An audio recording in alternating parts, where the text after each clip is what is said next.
Hi guys, this is Travis Bayless and Kyle Bayless. We're part of Beyond Bipolar blog. Today we're going to talk about borderline personality disorder.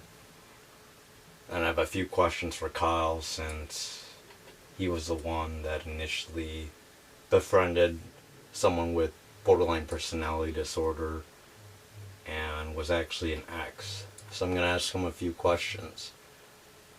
What is borderline personality disorder? Borderline personality disorder, in my terms, is, no, that we're not no doctor, but from my perspective, it's a person where they experience so much trauma, that trauma carries over as an adult, and their self-hatred and dislike of themselves makes them have a lot of fear. Borderline actually is kind of a split mind, and it's all about fear and losing someone and abandonment. So it's kind of a mixture of PTSD. I feel like post-traumatic stress disorder. And that fear of abandonment, fear of loss drives someone to do what they actually don't really want to do, but they feel obligated to do, is push them away, and they can't trust. And I feel like a lot of it has to do with some embedded trauma when you're a child, like adoption, which a lot of people have to experience loss of their family members, loss of their parents, and loss of themselves. So I feel like a lot of adoptees have that. My next question is related to Kyle and her experience. What is an example of her borderline personality disorder and how has it affected you? I feel like a lot of borderline personality disorders exhibit a lot of self-destructive behaviors, especially in relationships. A lot of it, I feel like they do a lot of self-destructive behaviors, such as like pushing someone away, and illegal drug use, cutting, and bulimia/anorexia. Do you think meds can help someone with borderline personality disorder? I feel like there's no such thing as end-all be-all. I know that you had a therapist that says that there's a lot of therapists that don't want to work with them. At the same time, you can't give up on someone. You got to believe in them, and it all starts with belief and changing your thinking process. I feel like it can be controlled, but it also, the person themselves also has to be willing to see that they have issues and be willing to listen and step back and not give in to their fears. Why in the end you decided to break away from her? Well, out of topic, I got a penis infection, and I'm not a fan of that. I don't know if it was her. And also we have a friend who also, another ex who we dated before, we both did, and she ends up claiming she has borderline personality disorder. Repeat that question. Why did you decide to break? I had to end it because deep down I wanted to accomplish my own things, and I feel like I had to give too much energy for this person and become really toxic. One, this person called the cops, was threatened to call the cops on me just so she could get her things, but she's just doing that just to rile things up, and it got my dad going and everyone else going. My brother ended up shaving his head, and they spread that kind of toxicity to other people, and it just wasn't something I could deal with. And deep down, I'm not willing to cut my arm and leg for someone, because deep down I care and love myself, to respect myself enough to know that, hey, I got my own things to accomplish. I can't just be someone's lifeblood.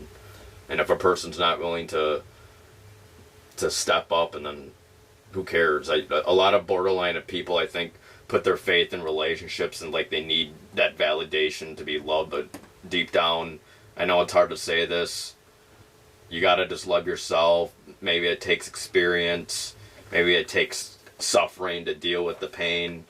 What about your borderline personality disorder? Don't you think it relates to your bipolar and how crazy you were in relationships? And how you and I think were it's a little, originally? I think bipolar is different from borderline in the fact that medications can usually help, but the biggest primary thing when it comes to a mental illness or personality disorder is the fact that how willing are you to get help to change? And if you're not willing to change, then nothing's going to happen. So I'll describe more about the mess. I'm not going to give the names, and my brother also wants me to describe how we got this person like health insurance, which was the main number one factor. I'm going to give out this location. Winona, your place sucks ass. No one should have to go through all these hoops and wait. And eventually they realize with waiting that it's easier just to take meth, which obviously isn't a good idea. I don't believe in illegal drugs. I believe that it's better just to suck it up a little bit.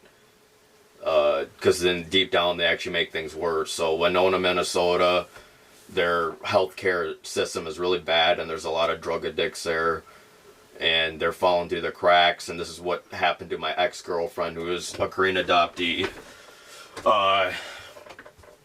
Basically, her story was she's about to kill herself, supposedly with a gun. And again, with borderline personality disorder, sometimes they make people up, make things up, almost like a sociopath or psychopath, and that's what's difficult for me to determine whether the truth is or not. Deep down, I think someone that cuts himself and does drugs and self-destructive deep down does have issues. So I don't think it's totally something that they can control totally. But this person was doing meth and a whole bunch of other drugs, supposedly, and she was dating this ex that was also into drugs, who supposedly raped and beat her up, and they're just with the bad crowd. I don't respect drug addicts. I know that they have their own health concerns, but you can't just kill yourself with drugs. There's other ways, like hell. I know a lot of people complain about her thongs and stripping, but I'd rather do that than I mean, maybe you can't compare apples and oranges, but I'd rather destroy my reputation, have fun a little bit, and laugh than actually just do something that's serious, because drugs are actually really serious. There's nothing really funny about it. You'll lose everything you love. This person had 3 cats, and the sad thing is this person also had a kid, which that person didn't shape up at all, so the cats end up having to be given away, so she had experienced loss again. Pushing everything away, not holding up to your responsibilities, and what will you do? You should lose things that you love. Everything that you love will go away and disappear, and I don't know if that's actually worth it. That's why it's good to have a passion, or in my belief, I don't think it's a good idea relying on people for your needs.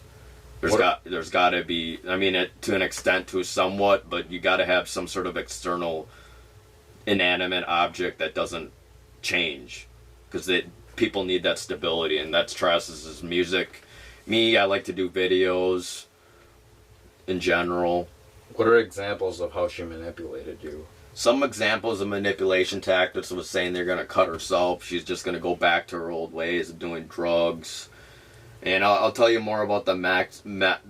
We went to the meth house to clean that shit up. This person, like I said, wanted to commit suicide during Christmas, supposedly with a gun, so she contacted my Korean adoptee friend, who also was part of the criminal, and he knew kind of a bit of the story and works with the psychology of it.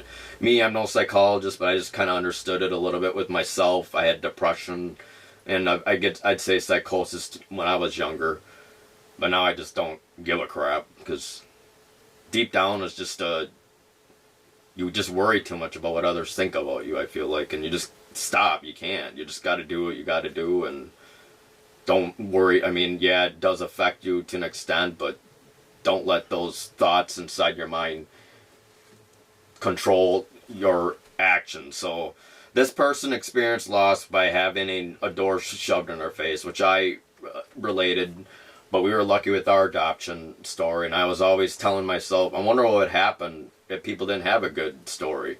So my heart kind of reached out to this person when she said she wanted to commit suicide. We don't know if it's true or not, but again, I could just be making up shit up, or she could be making shit up. So in the end, I don't know, and I don't care, but I'm just explaining it. And so this person entered our lives like during January. She contacted me, and she needed a positive environment, and we were afraid that if she went back to Winona where guns and drugs are, she'd just go backwards. And this is kind of the manipulation tactic, that if they don't shape up here, don't listen, they'll just go back to their old ways, just to irk you. So once she got out of the hospital, we tried to get her on health insurance, which is a big fucking mess. Because when you don't have health insurance, you can't get psychiatry care, you can't get meds, you can't get therapists, you can't get anything. And she needed all that shit. She needed the therapist, definitely, which took a long time, and she also had legal issues, and that's another thing why I'm against drugs, because I hate to say it, whether marijuana is good or bad, I don't care, it's illegal, and if you want to put yourself in your mess, good luck to you. You're just going to walk yourself into a pile of shit, whether it helps you or not, because there's just other ways to cope, I feel like. And some people do the worst coping mechanisms. I mean, maybe I have my own addiction. I'm addicted to porn. I watch it every day. I wank off every day. But at the same time, I'd rather do that than and maybe it degrades women, but I'd rather do that than drugs. There's other outlets, I feel. But then maybe, again, that high isn't enough. So that's something I don't understand. But, and I have other addictive behaviors, I'd say, too. Facebook, I like to rant. But it's still not as bad as self-destructive as what this person chose, I feel like. But maybe I shouldn't compare. But eventually, we end up going to Winona. We tried to get her on the system, but the health insurance wouldn't accept it because it was something that has nothing to do with her. One, she hates filling out paperwork, which is understandable because a lot of people with meth addiction, they actually act all hyper-reactive, not calm. But when you have ADHD, it actually calms you down, which this person also had, and it was unresolved. So she couldn't really fill out paperwork, and it was a fight trying to get this person to do paperwork, and I had to get my family involved, and we had a big fight about it.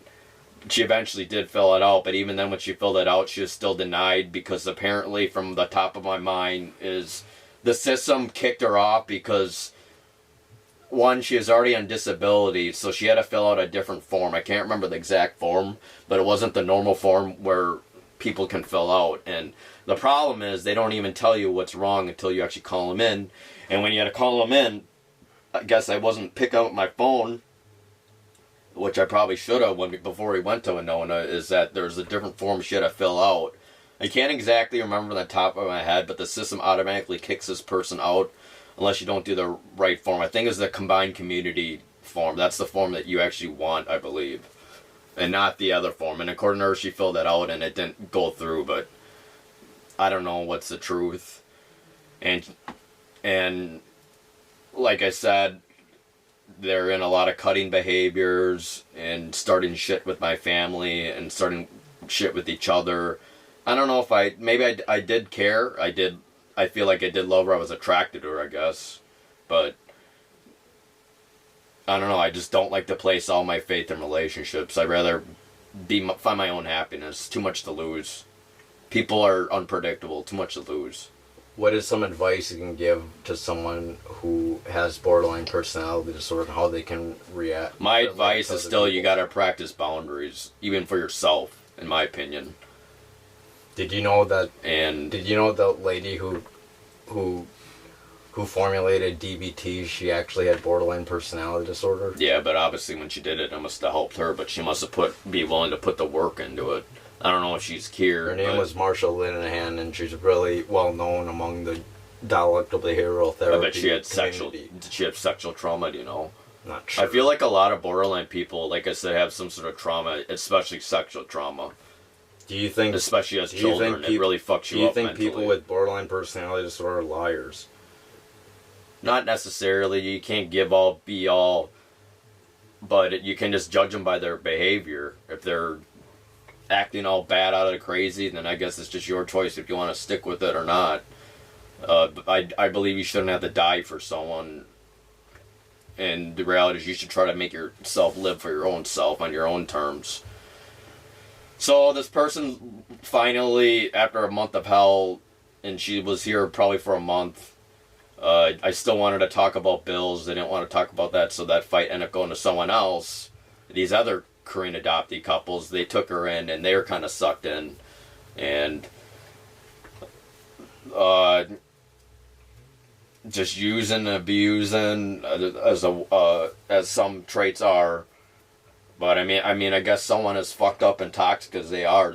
People only do that stuff because they're unhappy with themselves, not necessarily that they want to cause issues to other people. So I did feel some sort of.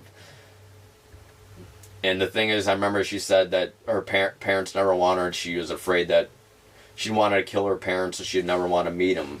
And there's a lot of people that had bad experiences about that, but sometimes you just gotta face it. You have to. You have to face the truth sometimes. And it takes work and it takes sacrifice. So if you date a borderline personality disorder, you gotta learn to take it up the ass, or learn how to have boundaries. And 2, you probably need to be stable yourself. I mean, I'm more stable, but sometimes that drama is just too much. I just, my faith and love is not that strong as some other people. I guess I rather love myself than someone else. So do you blame a person with borderline personality disorder? Do you ever blame them for the poor choices that they make? You can't really blame someone. There's a good quote where when you fuck up, you don't blame other people, you don't blame yourself, you blame no one. So when you learn to blame no one and learn to somehow find a way to heal, accept it, not just use and abuse people, in the end, it's good to seek help and stuff, no doubt. And sometimes you do need people to help you. At the same time, sometimes you just got to learn how to make your own decisions and make the wrong ones sometimes, and just let that person make the wrong ones. I don't know. So eventually it went to hell after she moved out. We're talking about bills, didn't want to discuss about that. And I was pissed off that she's still continuing trying to talk to this other drug addict who also was adopted, who's like fucked up in the head of self-destruction. And I was pissed about them, but in the end, I just realized I deserve better, and I'd rather just do my own shit than just be someone's parent, I guess. What was your experience with it? Yeah, I think dealing with someone's borderline personality disorder, it made my bipolar symptoms even worse, because I don't want to blame her for it, but every time she does something, it triggers her, and then it triggers me, and then we end up fighting. I think the biggest case is when Kyle went to Winona, and he ended up going 2.5 hour drive to pick her up, just because she couldn't pick up her cats earlier, and basically she's letting her cats pretty much starve to death, living in a filthy place, and she says she wants to keep them, and she refused to give them to the Animal Humane Society, and that what really triggered everything, because... But eventually she did, finally. She eventually listened, but at the same time, when it comes to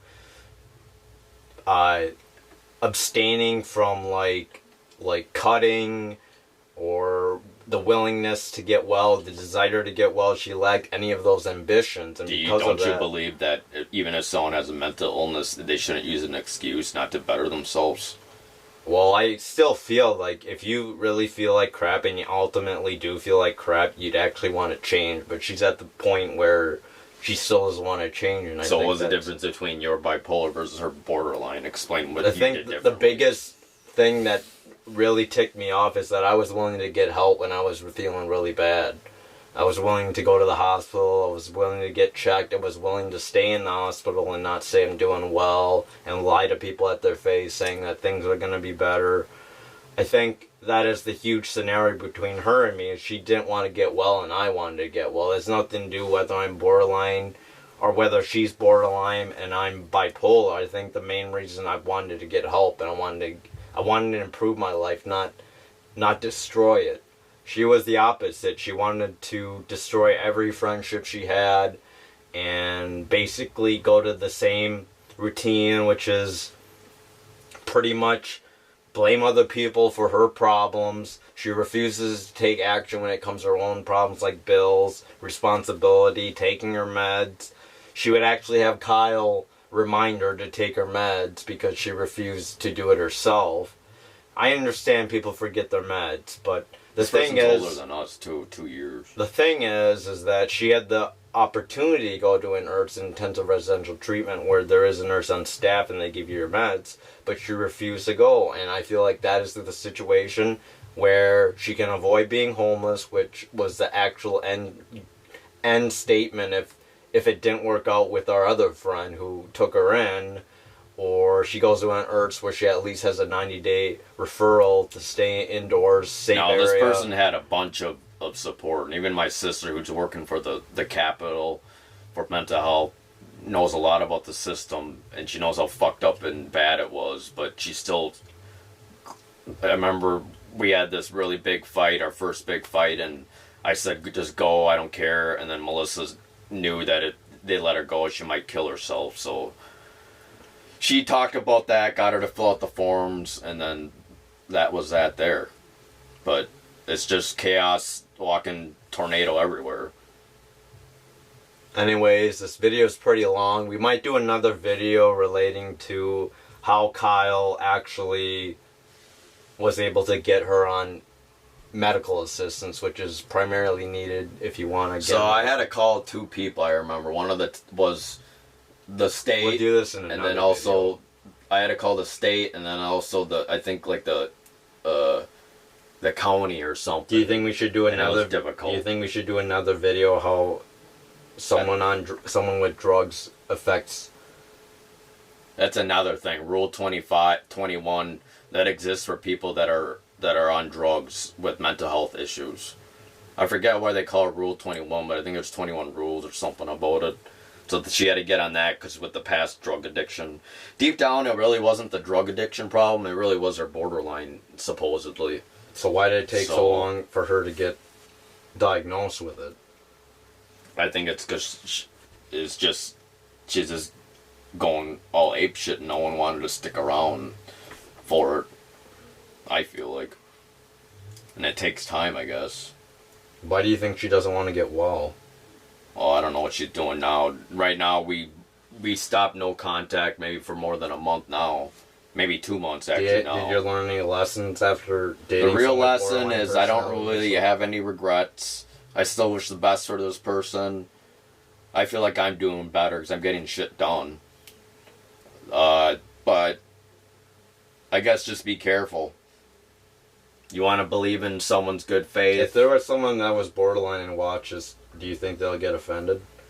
Could be. But there is this one person on Facebook that always supports me, and she's borderline. And she is raped and cut too, so... I don't know, there's a lot of people that fucked up shit that happens to people, and maybe that's something that I don't understand. At the same time, my coping mechanism is humor. And then sometimes you just gotta let that shit out, but if it affects too many other people, then I guess you're SOL. You'll have to learn to put on your own pants and sometimes figure shit for yourself sometimes. And sometimes you just have to grow, whether you want to or not. Otherwise you will just end up being a pile of shit. You do have to be responsible. Sometimes it takes work to actually get things better with your life. It takes effort. And if you don't want to do effort, then maybe it's something that you should just not do and do something else. But there's always better things to do.